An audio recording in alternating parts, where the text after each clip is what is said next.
em termos de desempenho das políticas adotadas, e sim uma tentativa singela, digamos assim, de tentar classificar e entender um pouco as diferentes estratégias que foram adotadas durante o período e se houve coerência um pouco dentro dessa estratégia. Quer dizer, a tentação, né, de avaliar resultados é enorme nesse tipo de trabalho. Fica muito difícil você tentar. Começa tem um trabalho excelente do Pedro Fonseca, né, sobre conceitualização. Quem tivesse interesse no assunto, recomendo fortemente, sobre conceituação de desenvolvimentismo.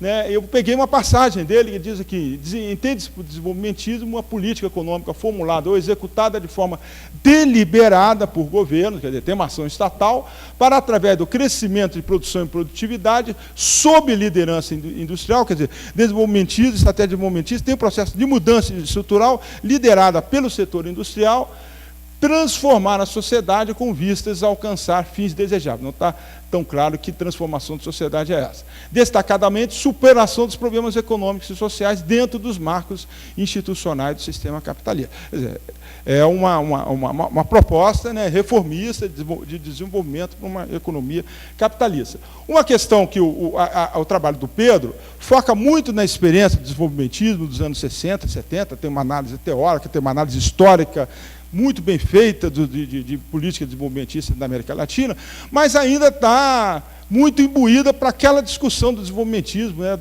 digamos assim, dos anos 60, dos anos 70, né, e, a meu juízo, né, uma atualização desse debate parte assim, por uma questão importante, que é incorporar. Eu acho que é difícil você hoje, numa estratégia desenvolvimentista, não incorporar como questão central a questão da distribuição de renda. Mas dentro da visão do Pedro, uma estratégia desenvolvimentista é uma estratégia, tem um projeto de desenvolvimento geral, tem uma participação ativa do Estado na economia e passa por um desenvolvimento via industrialização. É o velho desenvolvimentismo.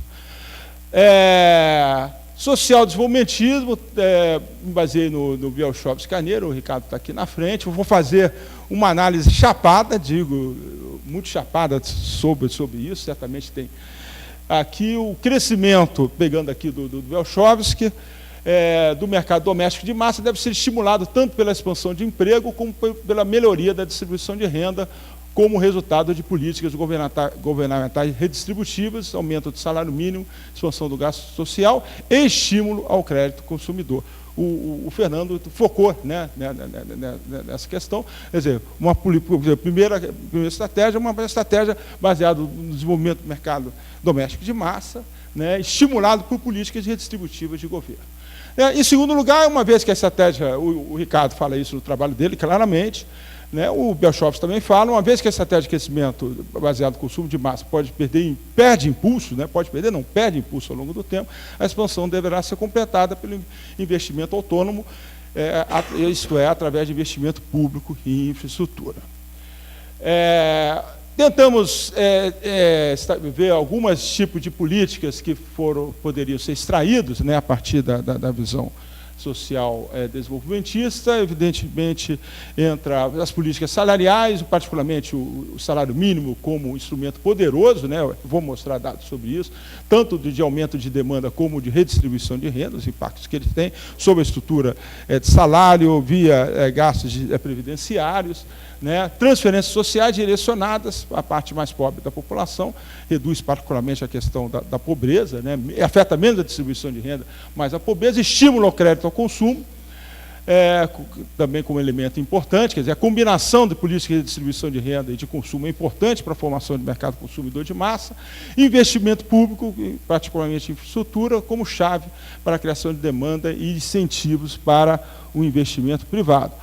Por último, a questão também, aqui também estão baseando em outros autores, a crucialidade das políticas industriais, tanto políticas industriais, quanto política de financiamento dos bancos públicos, né, destinado a estimular mais o investimento privado. Quer dizer, tem crucialidade tanto da questão das políticas industriais, quanto dos papéis que os bancos públicos têm no financiamento da economia. O novo desenvolvimentismo, estamos baseando particularmente no Bresser, A Lourdinha diz que existe um novo desenvolvimentismo pós-keynesiano, no qual ela me inclui, sim, mas esse é o novo desenvolvimentismo do Bresser.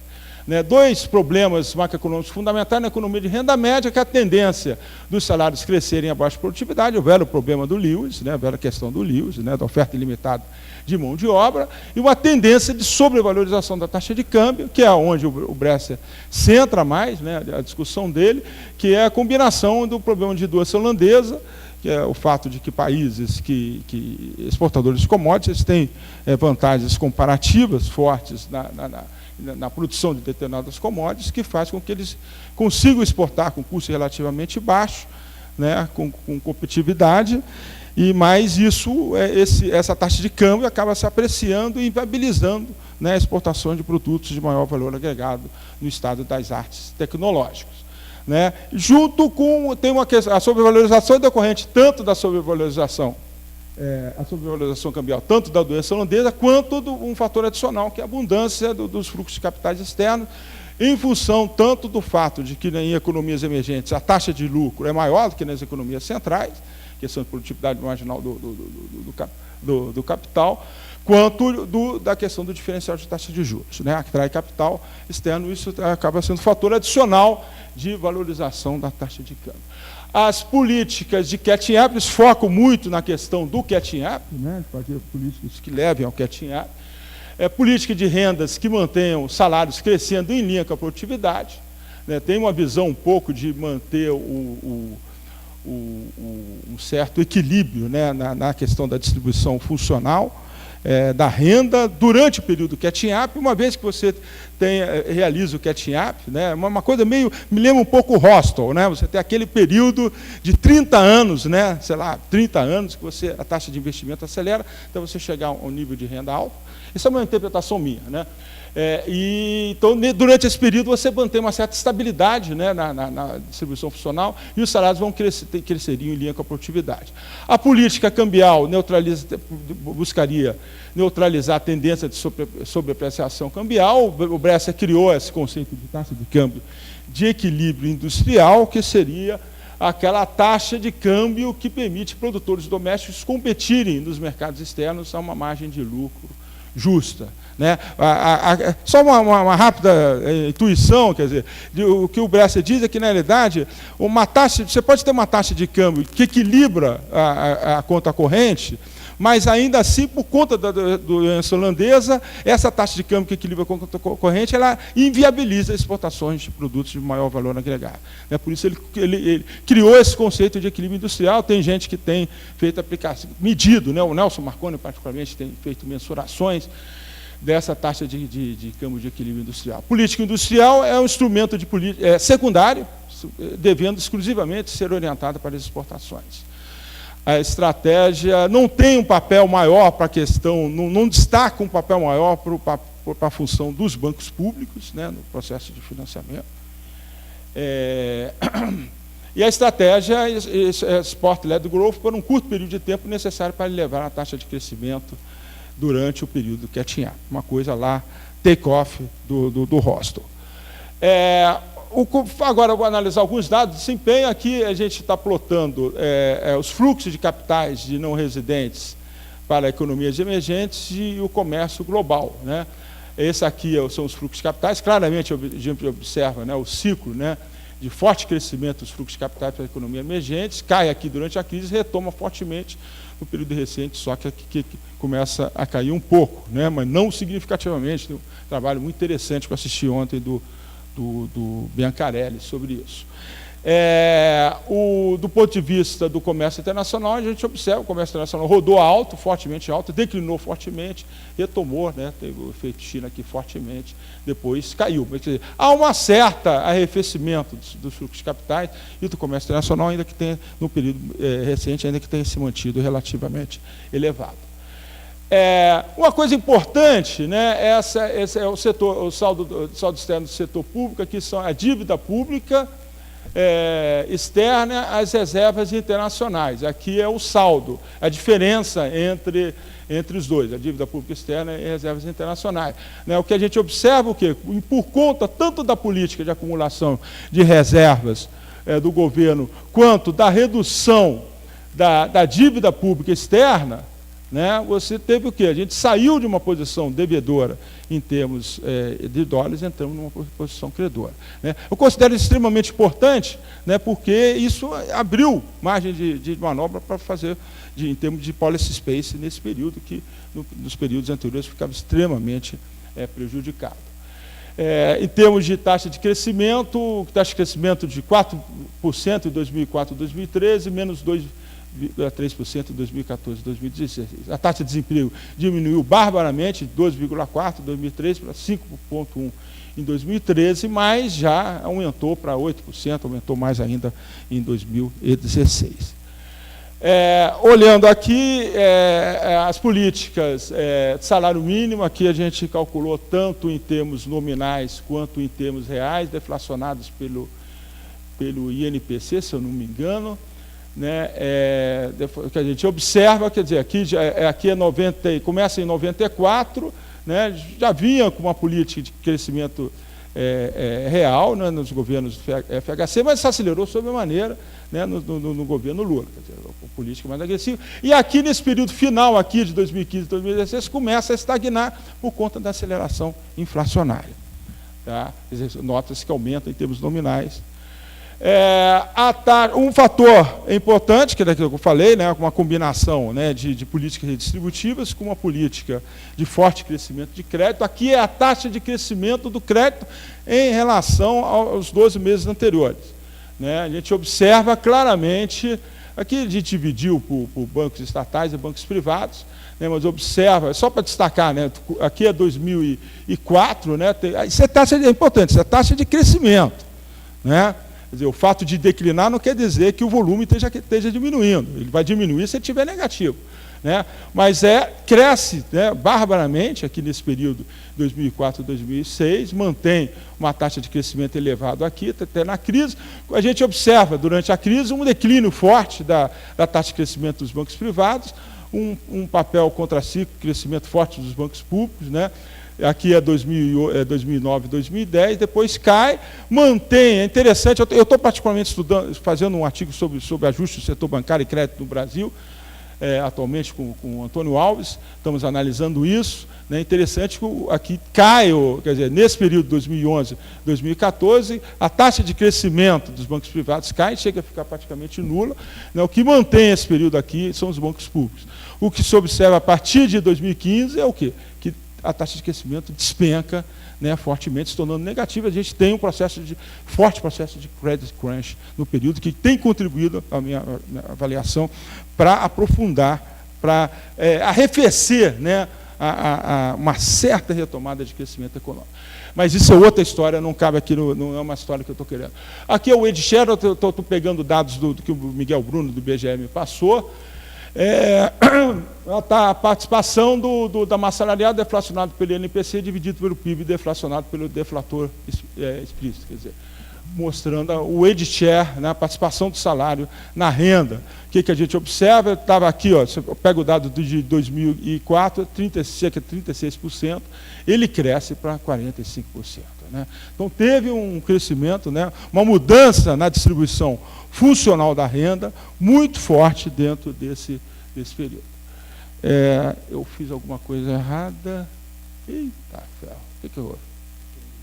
Oi?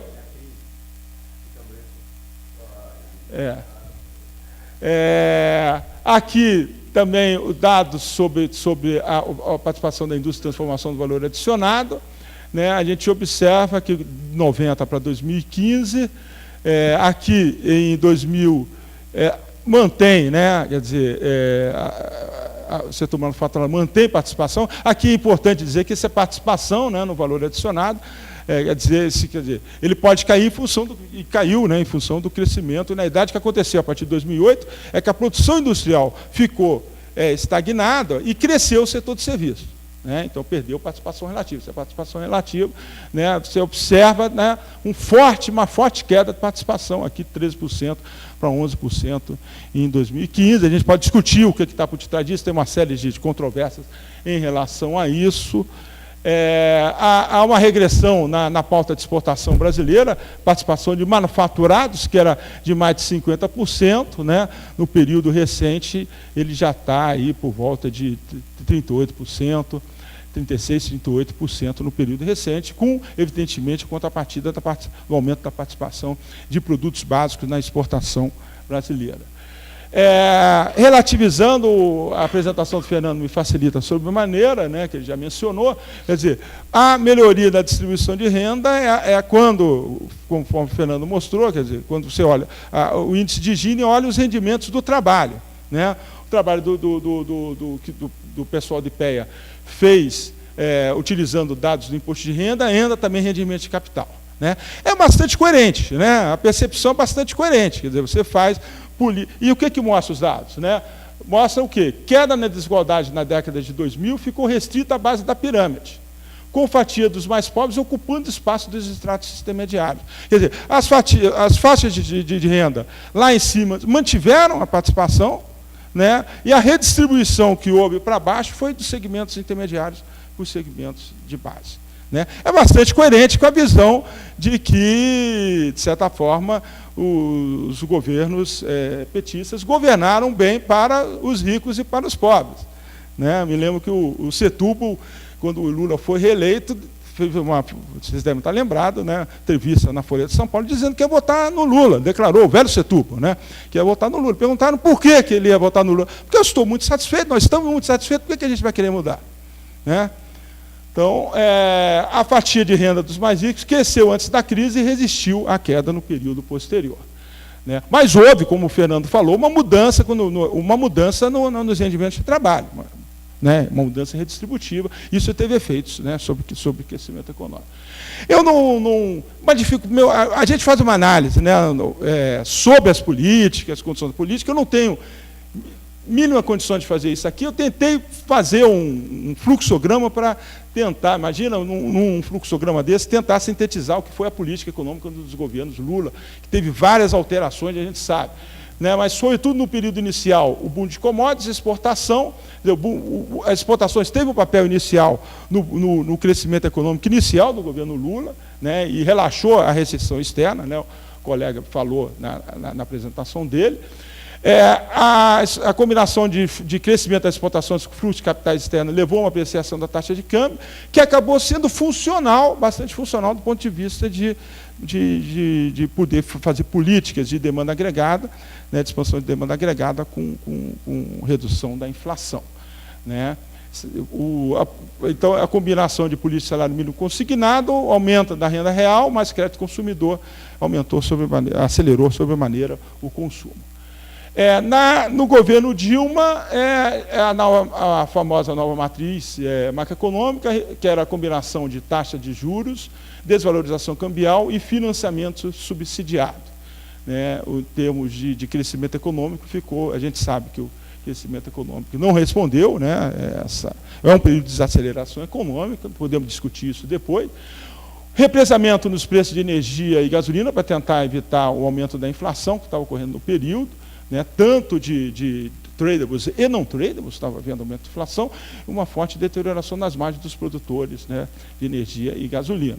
A política fiscal é uma política que veio pelo lado da isenção fiscal, vou mostrar dados, né, na segunda metade do primeiro governo Dilma, o investimento público cai, né, de forma significativa, né, e a expansão fiscal vai se dar pelo lado da isenção fiscal, né, para bens duráveis e a folha de pagamento das firmas, né?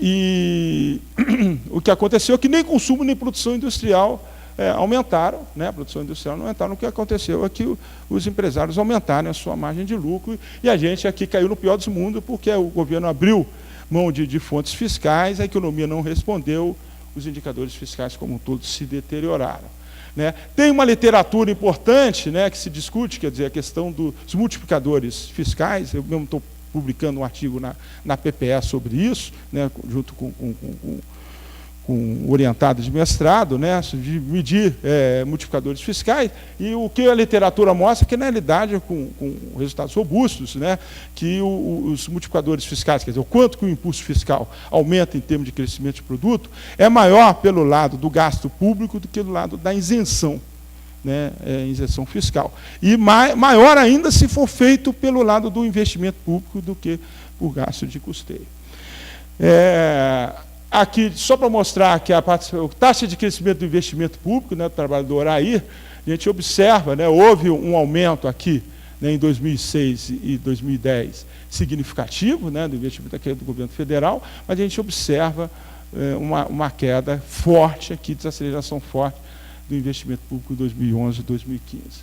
A relação taxa de câmbio salário, uma proxy simples aqui de competitividade, né, a gente observa aqui é 2002, 2003, né, quando teve aquele overshooting, né, a gente observa uma tendência forte, né, de apreciação da taxa de câmbio, revertida parcialmente aqui no período recente.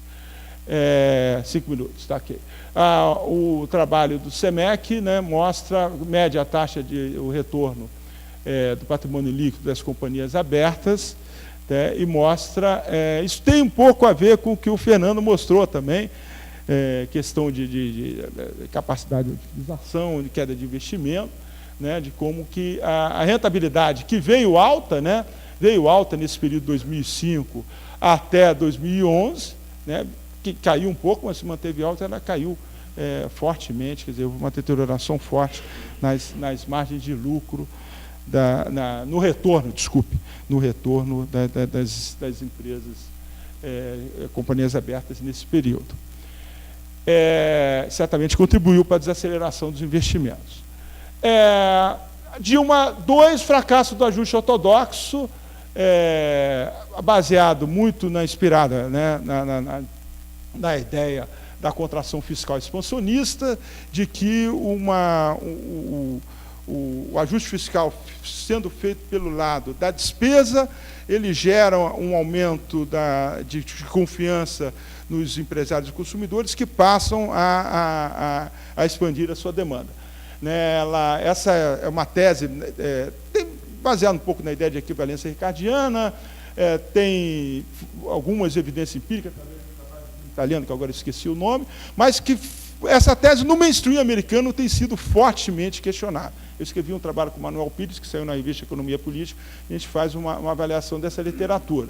Mas na tese do Tupiniquim foi adotada, né, e com o suposto que isso iria aumentar o crescimento econômico. O problema além do questionamento dessa política, o problema que foi feito o que eu chamo, né, chamei num outro paper, que eu escrevi, que foi feita uma tentativa de fazer um ajuste fiscal a fórceps, no momento que a economia estava indo para o buraco, né? Estava com forte desaceleração, né? Então, inicialmente, o superávit primário de 1,2% do PIB, né? E acabou o governo revisando, né? Conforme ia caindo as receitas, ele foi revisando, né? E no final das contas, o saldo primário ficou de menos 0,6% do PIB, e o serviço da dívida explodiu por conta da política de elevação de taxa de juros.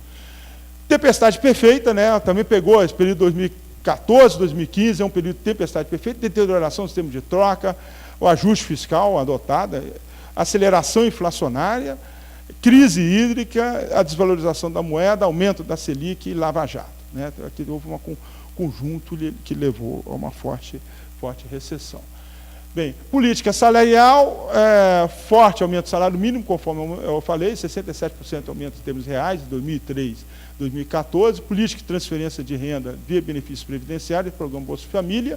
Tem um ponto que o trabalho que a Helena Lavina está até publicando um livro, né, pela Palgrave Macmillan, muito interessante, que ela tem um olhar crítico da questão social do governo Lula, no sentido de que é muito feito uma inclusão pela via mais fácil, no sentido de procurar dar transferência de renda, aumento de consumo via crédito, né, e menos na questão do provimento dos serviços públicos, né? Saúde e educação, né? Por exemplo, a Lena mostra nos trabalhos dela que quando a participação, os gastos de educação aumentam, mas quando você tira as transferências que o governo fez para as universidades privadas, através de bolsa, etc., fica estagnado, né? Então, tem uma série de questões aí problemáticas, né, do ponto de vista do...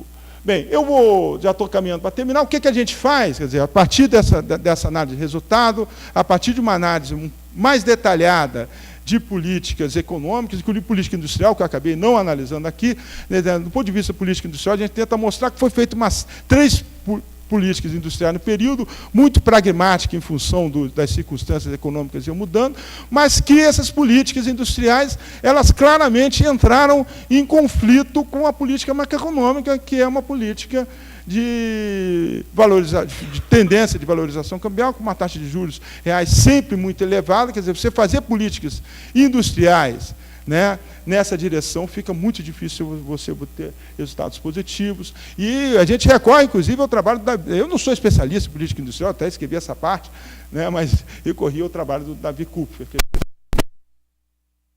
Aqui, só tentando caracterizar o que é políticas ortodoxas, novo-desenvolvimentistas, social-desenvolvimentistas. Certamente, qualquer vai levantar um pouco o cabelo, né, porque essas definições você tem que tentar definir, né. Por exemplo, deixa eu falar para o Bresser que a política aqui, a política cambial foi do novo desenvolvimentista, política monetária, ele vai soltar alguns palavrões, né. Mas, enfim, foi feito. Quer dizer, durante o governo Lula, primeira coisa, quer dizer, antes da crise, a prevalência de políticas ortodoxas, né, não preciso discorrer aqui, né, na parte política macroeconômica, mas já com uma política de salário mínimo, políticas sociais, uma tentativa, no final, de fazer uma política de investimento, um crescimento, já começa um crescimentozinho do crédito dos bancos públicos, tentativas de política industrial. Eu não pude analisar a política industrial aqui, né, mas claramente, quer dizer, aqui caracterizamos como novo desenvolvimentista, porque a política industrial no primeiro governo Lula era muito focada para a questão do estímulo das exportações, conforme nós vimos na visão novo desenvolvimentista. A política industrial ela é secundária e deve estar muito voltada para a questão do estímulo às exportações, por isso caracterizamos como novo desenvolvimentismo. Aqui é o período da grande crise e do double speed, a recuperação, tanto pelo boom de commodities como dos fluxos de capitais, e aí teve várias, a política monetária, né, demorou a se mexer, a gente sabe, teve a experiência de redução forte de taxa de juros ali em 2011, 2012, depois voltou, né, a ser ortodoxa, né. A política cambial era uma política de flutuação, teve essa experiência de controle de capitais, que é uma questão que os novos desenvolvimentistas destacam bastante, né, questão dos controles de capitais para controlar o câmbio, né, então teve essa experiência. A política fiscal, o Fernando mostrou no início do governo, particularmente teve fase, particularmente na Dilma, né, teve uma fase ortodoxa, né. Políticas sociais, a gente considera, né, sociais desenvolvimentistas o tempo todo, quer dizer, houve uma manutenção, só agora que está sendo desmantelada, né, as políticas sociais, políticas públicas, também caracterizamos elas como social-desenvolvimentistas, ela foi ganhando peso, até que no final, durante o governo Dilma, particularmente na segunda metade, ele caiu fortemente, né. Do ponto de vista do Dilma II, aí sim, né, a gente tem uma caracterização forte de políticas ortodoxas, mas com uma manutenção de um core, né, de políticas sociais. Na política, naturalmente, o investimento público foi para o pau, né, mas ainda com a manutenção de políticas sociais que, de certa forma, foram preservadas. Conclusão, experiência desenvolvimentista, né, quer dizer, a pergunta pode ser caracterizado os governos petistas como desenvolvimentistas, né? Estrito senso, na definição do Pedro Fonseca, pode ser que não, porque, veja bem, há um intervencionismo estatal, há um processo de distribuição de renda, mas não há mudança estrutural, né? Ou uma regressão produtiva. Então, do ponto de vista de entender que inclui mudança estrutural, só um minutinho para terminar. Mudança estrutural. ambiguidade nas políticas adotadas, né? Quer dizer, uma questão há um certo pragmatismo na condução da política, ao sabor dos acontecimentos, mas, né, começa ortodoxa, aí tem um pragmatismo pós-crise. O primeiro governo Dilma, então, é um prefeito... parece aquela coisa do biruta do aeroporto, né? Biruta do aeroporto é o cara que vai lá pegar o voo em Congonhas, né? O voo vai para um portão, depois o voo vai para o outro portão, depois volta para o outro portão, né? A política econômica do governo Dilma foi um biruta do aeroporto, né? Redução de desigualdade social limitada quando se considera os ganhos de capital, e aí, mais no sentido de levantar questões e não responder questões, né? A pergunta é, será que esse desenvolvimento foi desenvolvimentismo possível ou foi um desenvolvimentismo pela via mais fácil? Né? Essa é uma questão que eu acho que nenhum de nós sabe responder, né? Aí é uma questão até de política também, né? O espaço limitado para... Oi?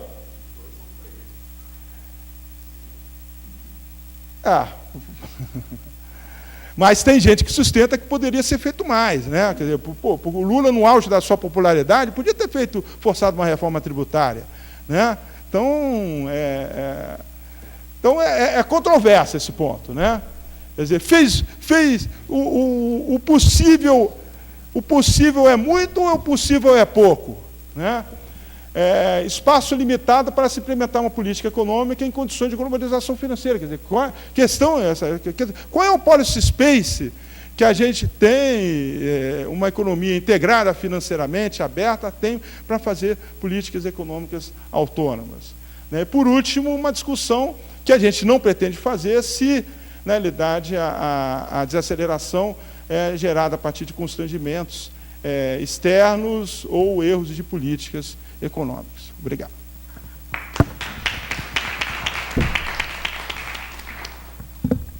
Obrigado, Luiz Fernando, parabéns pelo trabalho. Vou abrir para a parte do debate agora. O professor Ricardo Carneiro, inscrito. Nogueira também. Fazer uns comentários aqui, infelizmente, só sobre sua parte, Luiz Fernando, porque eu, infelizmente, cheguei tarde e não... realmente queria ver todas as mesas, mas quem sabe no debate a gente pode avançar um pouco sobre essas coisas. Alguns temas relevantes, né? Essa coisa de desenvolvimentismo, né? Eu acho que essa é uma discussão importante, porque o desenvolvimentismo, na verdade, é, no fundo, uma política econômica de inspiração antiliberal. Então, nós estamos todos alinhados com ela, de certa forma, né? Não tem teoria, rigorosamente falando, como o Bresser quer criar uma teoria desenvolvimentista. Não existe, nunca teve, né? Você tem o desenvolvimentismo, do ponto de vista de origem teórica, é uma coisa eclética, né? É uma espécie de ônibus, o que unificou, na verdade, o discurso desenvolvimentista ao longo do tempo, né? Nas suas várias vertentes, né? É uma política econômica estratégica de industrialização, transformação estrutural, etc., etc.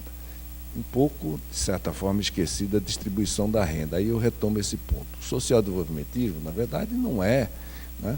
É um pouco quase uma licença poética para dizer, ó, o Bresser está exagerando um pouco nessa coisa de preços relativos, então vamos pôr um pouco a distribuição da renda, aqui o Estado, etc., para fazer um contraponto na discussão, né? Esse aqui é o sentido maior, né, da criação. Nós nunca imaginamos que isso aí pudesse ter um estatuto teórico, assim como o Bresser quer dar na teoria dele. Então, eu volto para um ponto importante, né? Por que a coisa da distribuição da renda era importante? Primeiro, porque ela sempre foi ruim e tinha piorado substantivamente no ajuste liberal que nós fizemos aí nos anos 90 e 2000.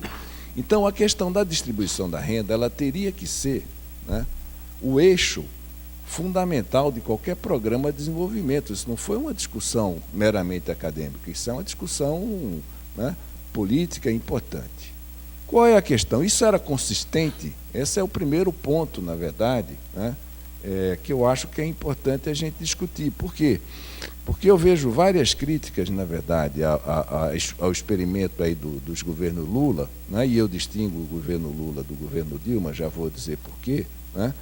como, mas esse negócio foi o ex-LED, isso é insustentável, e tá, entendeu? Eu acho isso uma crítica ortodoxa, tá certo? Ela não tem fundamento. Quer dizer, eu fiz, o governo fez um crescimento baseado numa distribuição de renda, e em certos momentos, sobretudo no início, com o salário médio crescendo acima da produtividade média da economia, o que melhorou a distribuição de renda, e isso não é inconsistente. É claro que se você for sustentar isso, né, sistematicamente, isso termina sendo inconsistente, né, mas havia espaço para fazer isso, né?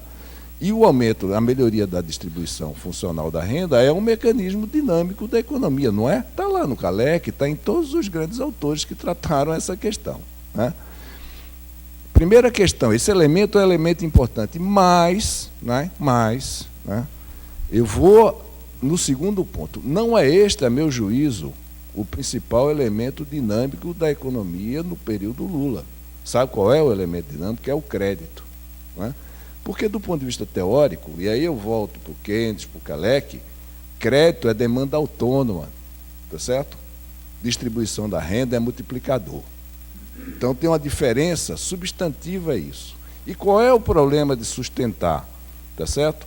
Uma economia crescendo, né, sobretudo, né, no crédito? O problema é que a taxa de juros aqui é muito alta. Então, o ciclo, tá certo? Um ciclo que poderia ter uma elasticidade grande, como teve nos Estados Unidos, por exemplo, né, não cresceu em cima do crédito, o consumo cresceu. Aqui ele foi mais limitado, né, exatamente, primeiro, né, por conta do fato de ter se apoiado no crédito, tá certo? É possível fazer uma crítica, mas as políticas distributivas disseram respeito só à massa de salário e não à propriedade. É verdade isso. Segunda limitação, a estrutura tributária para financiar a melhoria da distribuição de renda. Também é uma crítica pertinente, tá certo? Então, algumas limitações, né, vão tirando o dinamismo desse ciclo. Né? Vão tirando dinamismo, né? Que era um ciclo de consumo e investimento induzido. Não esquecer, né, que durante a parte da aceleração do modelo, o investimento cresce muito mais rápido do que o consumo. Está aí os dados da conta nacional. Tá certo? Está dizendo, não teve investimento. Não, teve e teve muito. Teve mudança estrutural? Não teve mudança estrutural, mas o investimento cresceu, tá certo, como principal componente da demanda agregada. Tá certo? Então, esse é um ponto importante. Agora, o modelo, né, ele se esgotaria. E aí vem Dilma. E eu acho que a gente precisa fazer uma avaliação um pouco mais, digamos assim, elaborada em torno do governo Dilma. Né? Por quê? Porque o problema da Dilma, não é da Dilma, né? Dilma, né? O problema do governo Dilma era fazer uma transição de modelo de crescimento. Porque o modelo do crescimento do consumo estava, de fato, esgotado.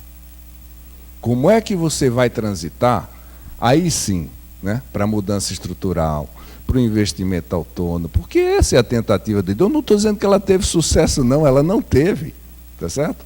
Mas esse era o programa. E isso é entendido, às vezes, como manejo de variáveis macroeconômicas. Desculpe, mas não é isso. Não é disso que se trata. Né? Para olhar o governo Dilma, você não pode olhar, tá certo, só variável macroeconômica. Olha, por exemplo, 10% do PIB que foi posto no BNDES, para não dizer os outros bancos públicos. Olha o tamanho do investimento da Petrobras, para não falar da Eletrobras.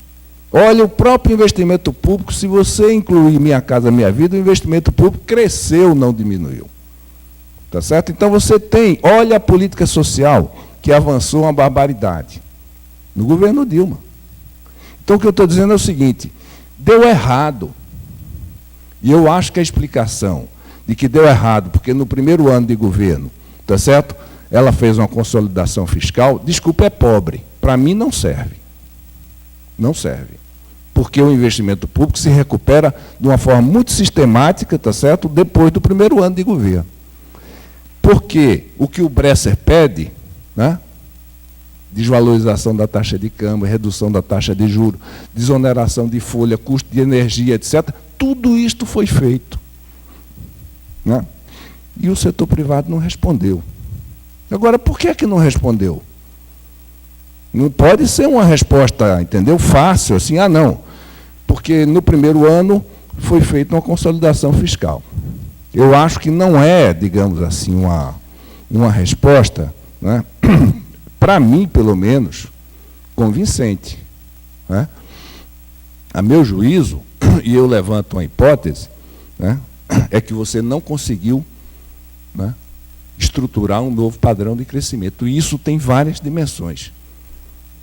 Né? Tem articulação do investimento estatal com o investimento privado, a relação do investimento público com o investimento privado. Olha uma coisa interessante.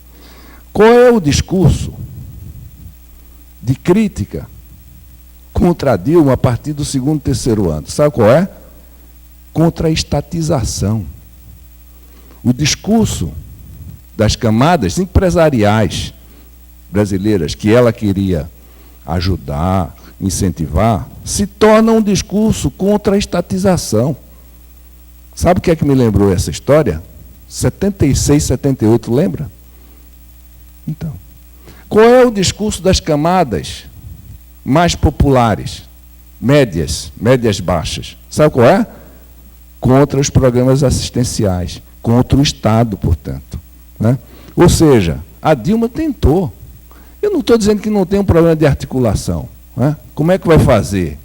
Desenvolvimentismo? O Bresser acha que faz desenvolvimentismo só com preço relativo. Né? O que é uma coisa risível. Né? Quando é que ele viu desenvolvimentismo ser feito só com preço relativo? Não vai dizer que é na China, né? Com um Estado daquele tamanho, fazendo 15 ferrovias, 50 trem-balas ao mesmo tempo. Não, foi o preço relativo e a exportação. Ela tenha paciência, né? Não é isso, né? Então, a gente tinha os instrumentos para fazer? Primeira pergunta que a gente tem que fazer. O investimento público no desenvolvimentismo brasileiro, nos anos 70, o Estado tinha 45% da taxa de investimento, dos quais quase 30% era empresa estatal. Tinha 6 grupos estatais do tamanho da Petrobras fazendo investimento. Isso acabou, a gente só tem a Petrobras. Vai fazer desenvolvimentismo em cima da Petrobras? Não vamos criticar, porque foi uma política brilhante. Né? Deu errado? Deu. Desacelerou e tal, começou a comer isso, é verdade, manejar o preço, mas a política de investimento foi correta. E se eu tivesse 6 Petrobras, teria dado certo? Porque a gente tem que começar a fazer essas perguntas. Né? Porque senão vira uma coisa do manejo, não, porque ali durante o trimestre 4º e o trimestre 5º, porque a inflação subiu, ela subiu a taxa de juros, desmontou tudo. Isso não pode ser assim, Luciano, entendeu? A gente tem que começar a pensar desenvolvimento de uma forma mais articulada, né? Com todos os atores importantes, com articulação público-privada, com os instrumentos, né? Com crédito dirigido, com empresa estatal. Desenvolvimentismo é isso. Né? Porque senão a gente fica nessa coisa que não é que é irrelevante, né? Mas que precisa ser posta num contexto, o manejo da política macro. Eu sempre digo ao Bresser, brincando, Bresser, ó, a Dilma fez o que você queria. Não, fez. O câmbio real desvalorizou 30%. A taxa de juros foi para o menor patamar da história e ficou lá durante quase 2 anos. E ainda fez mais, ainda reduziu no pau o spread dos bancos. Tá certo? Reduziu o custo de energia, desonerou folha. Por que esse negócio não deu crescimento? Deveria ter dado. Entendeu? Então, esse ponto é que é um ponto importante. Depois eu faço outros comentários laterais, assim, se der para a gente continuar aqui pedindo desculpa aos outros dois, porque não vi a exposição. Oi. Bom dia. Em primeiro lugar, eu queria parabenizar os 3 trabalhos, vocês excelentes. Eu acho sempre ciência é medição, vocês souberam medir os fatores todos. Força de expressão. É óbvio que a gente pode fazer reparo aqui ou ali, alguma coisa está ausente. Eu percebi, por exemplo, pelo meu interesse, na parte de financiamento imobiliário. Financiamento imobiliário hoje é a maior parte do estoque de crédito. Passa de 500 bilhões, de 600, é um percentual significativo. E aí é possível vocês destacar financiamento a consumo, até pela interação das famílias, que esse indivíduo, em termos imobiliários, mesmo pagando prestação, mas eles partem para outra coisa, que é recomposição patrimonial, enriquecimento, falar claramente. Então, isso falta a gente mergulhar ainda, aprofundar nisso. Mas não é esse meu ponto. Vários dos meus pontos o Ricardo falou, não vou repetir, tá? Mas o que eu acho que, pelo menos a impressão, que ficou como desafio para nós todos, uma área de interesse comum, é obter essa visão sistêmica. Vocês levantaram